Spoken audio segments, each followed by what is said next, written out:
Students, today we will discuss variation of conductance with dilution. Conductance किसी भी solution का किसकी वजह से होता है? नंबर ऑफ आयंस की वजह से, कि सॉल्यूशन में कितने नंबर ऑफ आयंस प्रेजेंट है.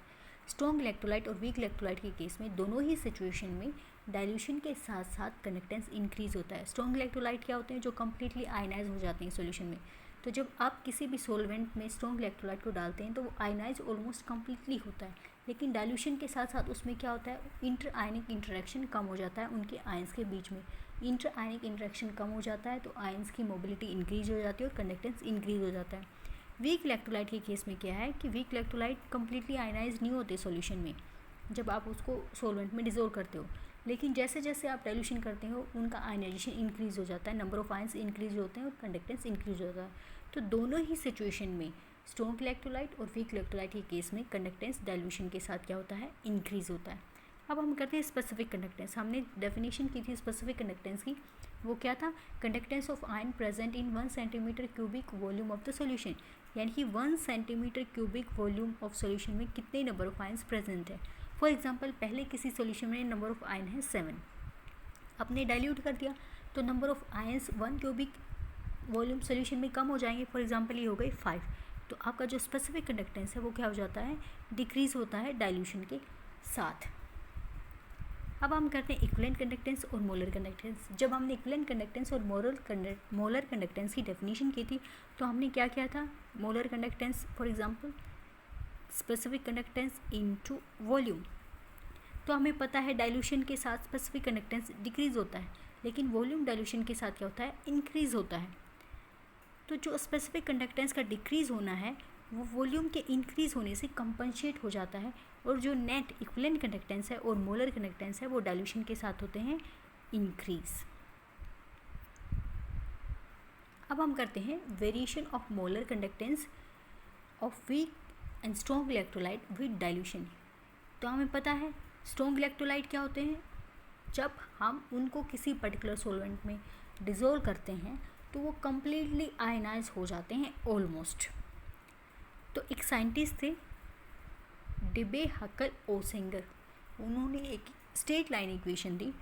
वो इक्वेशन किसके लिए होती है? स्ट्रॉन्ग इलेक्ट्रोलाइट के लिए. और वो इक्वेशन क्या है?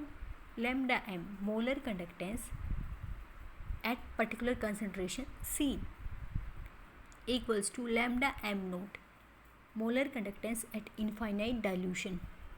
इनफाइनाइट डाइल्यूशन क्या है? जब आपने बहुत बहुत डाइल्यूट सॉल्यूशन बना दिया है, जो आपका इलेक्ट्रोलाइट है उसकी कंसंट्रेशन ऑलमोस्ट नेग्लिजिबल है, तो उस पॉइंट पे उस बहुत डाइल्यूट सॉल्यूशन का जो कंडक्टेंस है उसको हम बोलते हैं molar conductance at infinite dilution.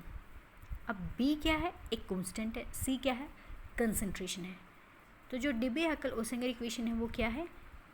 Lambda M at particular concentration C equals to lambda at infinite dilution minus B into C. और ये है एक स्ट्रेट लाइन इक्वेशन. हमारी स्ट्रेट लाइन इक्वेशन क्या होती है? y equals to mx plus C. तो y इसमें क्या है?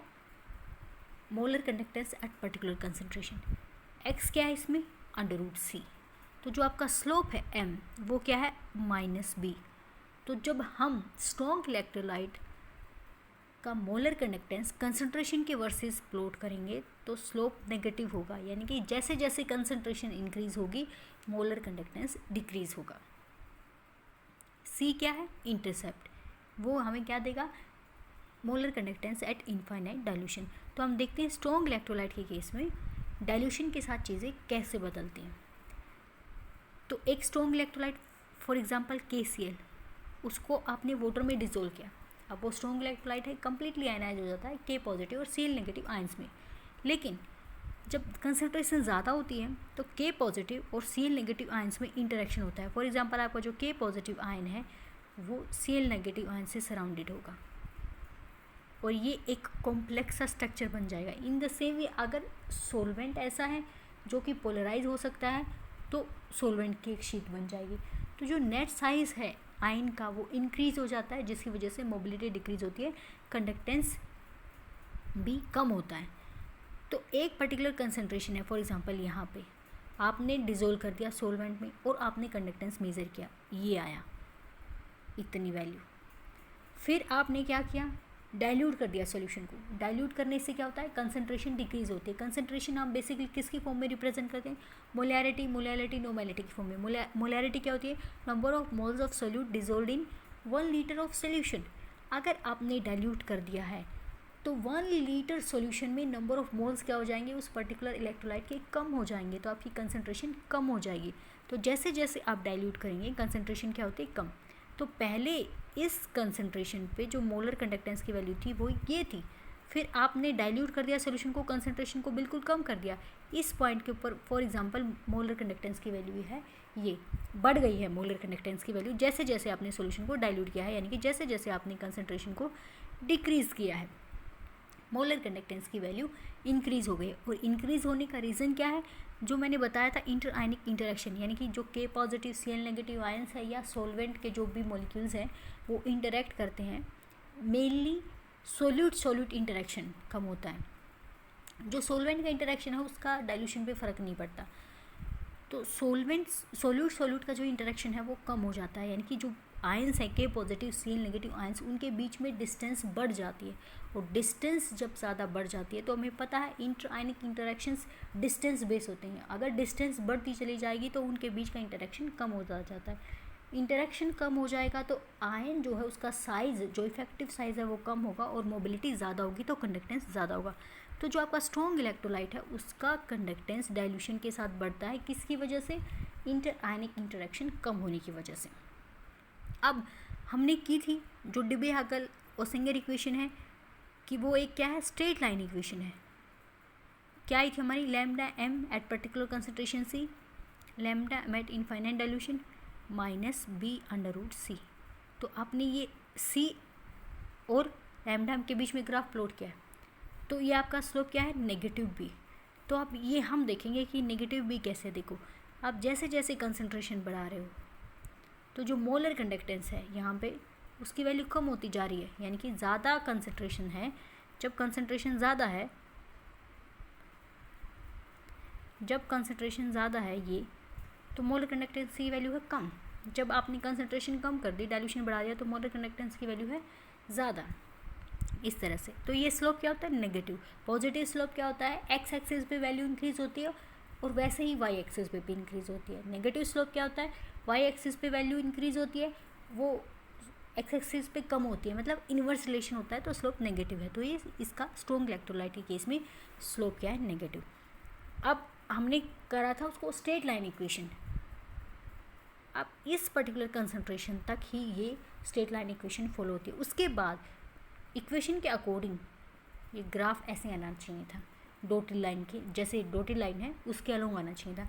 लेकिन एक्सपेरिमेंटली जब हम वैल्यू मेज़र करते हैं तो वो कुछ इस तरह का आता है, यानी कि कंसंट्रेशन जब इंक्रीज़ होती है, कंसंट्रेशन जब इंक्रीज़ होती है तो मोलर कंडक्टेंस में जो इफ़ेक्टिव डिक्रीज़ है वो इतना ज़्यादा होना चाहिए था। लेकिन एक्चुअल जब हम एक्सपेरिमेंटली मेज़र करते हैं तो वो इतना ही होता है, थोड़ा सा। उसका रीज़न ये पता है हमें, स्ट्रॉन्ग इलेक्ट्रोलाइट है, कम्प्लीटली आयनाइज हो जाएगा आपके सोलवेंट में जब सॉल्यूशन बनेगा। तो क्या होता है, जब आप डाइल्यूट करते हो तो जैसे जैसे डाइल्यूशन बढ़ता है इंटर आयनिक इंटरेक्शन कम होते चले जाते हैं और एक पर्टिकुलर कंसंट्रेशन के बाद उनके बीच में इतनी डिस्टेंस हो जाती है कि फिर डाइल्यूशन का कुछ खास फ़र्क नहीं होता उस टाइम पे। तो यहाँ पे जब इतनी कंसंट्रेशन है तो भी इंटर आयनिक इंटरेक्शन ऑलमोस्ट सेम है, इतनी कंसंट्रेशन है, कम कंसंट्रेशन है तो भी इंटर आयनिक इंटरेक्शन ऑलमोस्ट सेम है। एक पर्टिकुलर कंसंट्रेशन जब उनके बीच में एक पर्टिकुलर डिस्टेंस मेंटेन हो जाती है तब इंटर आयनिक इंटरेक्शन क्या हो जाते हैं, कम हो जाते हैं और फिर आपका कंडक्टेंस इंक्रीज़ होना स्टार्ट हो जाता है। तो जो आपका ग्राफ है उसका नेचर ऐसा आने की बजाय एक्सपेरिमेंटल जो नेचर है वो ऐसा आता है कि एक पर्टिकुलर कंसंट्रेशन तक इंटर आयनिक इंटरेक्शन कम नहीं होते।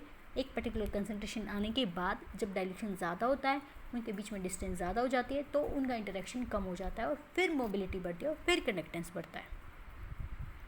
अब ये जो पॉइंट है, सिर्फ ये पॉइंट क्यों दिखाया, इधर भी डॉट से दिखाया हुआ हमने, उसका रीज़न ये है एक्सपेरिमेंटली हम एक मिनिमम कंसंट्रेशन ले करके तब कंडक्टेंस मेजर कर सकते हैं मैक्सिमम। ये पॉसिबल नहीं है कि ऑलमोस्ट नेग्लिजिबल कंसंट्रेशन डाल के हम मोलर कंडक्टेंस निकालें, क्योंकि एक्सपेरिमेंटली लिमिट है इंस्ट्रूमेंट की कम से कम मिनिमम इतनी कंसंट्रेशन होनी चाहिए। तो जब ऑलमोस्ट इनफाइनाइट डाइल्यूशन है उसको हम एक्सपेरिमेंटली मेजर नहीं कर सकते। लेकिन स्ट्रॉन्ग इलेक्ट्रोलाइट की चूँकि इक्वेशन स्ट्रेट लाइन इक्वेशन होती है, तो हम एक्स्ट्रापोलेट कर देते हैं। एक्स्ट्रापोलेट करने से यहाँ पे जो इस पे है C की वैल्यू 0 है, यानी कि ऑलमोस्ट नेग्लिजिबल कंसंट्रेशन, यानी कि molar conductance and infinite dilution in case of strong electrolyte हम कैसे निकाल सकते हैं? ग्राफ के एक्स्ट्रापोलेटेशन से। लेकिन जो वीक इलेक्ट्रोलाइट है वो डेबे-हकर-ओसेंगर इक्वेशन को फॉलो नहीं करते। जब हम एक्सपेरिमेंटली उनका कंडक्टेंस मेजर करते हैं विद कंसंट्रेशन विद डाइल्यूशन, तो उनका ग्राफ आता है इस तरह का, ये इस तरह का ग्राफ आता है। उसका रीज़न क्या है? शुरू में जब कंसंट्रेशन बहुत ज़्यादा है, वीक इलेक्ट्रोलाइट है, कम आयनाइज होता है, तो कंडक्टेंस क्या है? कम। जैसे जैसे आप डाइल्यूट करोगे तो वीक इलेक्ट्रोलाइट आयनाइज होना स्टार्ट होता है, तो उसका आयनाइजेशन बढ़ता है तो नंबर ऑफ आयंस बढ़ते हैं, तो उसका कंडक्टेंस ऐसे बढ़ता जाता है। In the same way weak electrolyte के केस में भी प्रॉब्लम है कि हम एक पर्टिकुलर कंसंट्रेशन तक ही एक्सपेरिमेंटली डिटरमाइन कर सकते हैं, जो इनफाइनाइट डाइल्यूशन है उसके ऊपर हम कैलकुलेट नहीं कर सकते एक्सपेरिमेंटली। लेकिन इस सिचुएशन में जो वीक इलेक्ट्रोलाइट के केस में हम ग्राफ को एक्स्ट्रापोलेट नहीं कर सकते, क्योंकि यहाँ के ग्राफ रुक जाता है। फिर इस तरह से तो बहुत ज़्यादा वैल्यू होनी चाहिए वीक इलेक्ट्रोलाइट के कंडक्टेंस की, लेकिन ऐसा नहीं होता। स्ट्रॉन्ग इलेक्ट्रोलाइट के कंडक्टेंस की वैल्यू ज़्यादा होती है वीक इलेक्ट्रोलाइट के कंपैरिजन में।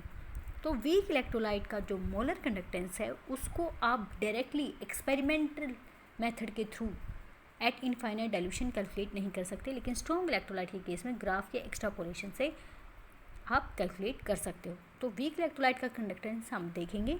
एक साइंटिस्ट थे, उन्होंने निकाला किसका यूज़ करके? स्ट्रॉन्ग इलेक्ट्रोलाइट का कंडक्टेंस को यूज़ करके। इनफ फॉर टुडे बेटा।